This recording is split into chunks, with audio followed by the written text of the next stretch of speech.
Hi, welcome to my channel. రేగి పండ్లతో రేగి వడలు ఎలా తయారు చేయాలి, ఆ తయారు చేసే విధానం ఈ వీడియోలో మనం తెలుసుకుందాం. రేగి పండ్లను ఇలా నీట్గా క్లీన్ చేసి పెట్టేసుకున్నాను నేను ముందుగా. అలానే ఒక మిక్సీ జార్ తీసుకున్నాను.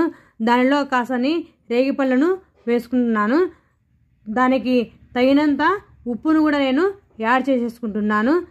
తర్వాత కొంచెం జీలకర్ర కూడా వేసేసుకుంటున్నాను.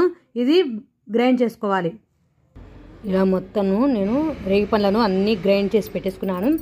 అలాగే ఒక ప్లాస్టిక్ కవర్ను వచ్చేసి ప్లాస్టిక్ కవర్లో వచ్చేసి వడలు అనేది మనం పెట్టుకోవాలి. ప్లాస్టిక్ కవర్లో పెట్టుకోవడం వల్ల ఇవి త్వరగా ఎండిపోతాయి, ప్లస్ ఏంటంటే అతుక్కోవు. అందుకు నేను ప్లాస్టిక్ కవర్ను ఇలా మొత్తం అంతా పరిచేసేసుకున్నాను. ఇలా రేగి వడలను ఇలా ముద్దలుగా పెట్టేసుకొని వడల్లాగా ఇలా పెట్టేసుకోవాలి. మొత్తం ఇలా వచ్చేసి 3D ఇలా పెట్టేసుకున్నాము.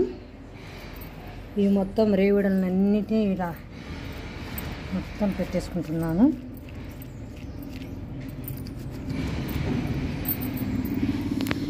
త్రీ డేస్ వరకు ఇలా ఉంచుకోవాలి ఎండలో.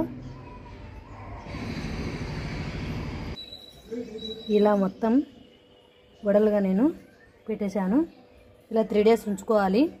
బాగా ఎండిపోయిన తర్వాత తినడమే మనం. ఇంకా చాలా సూపర్గా ఉంటాయి. ఇలా రేగి వడలన్నీ బాగా ఎండిపోయినాం. ఇలా నేను 3 డేస్ పెట్టేశాను. మొత్తం ఇలా బాగా ఎండిపోయాయి.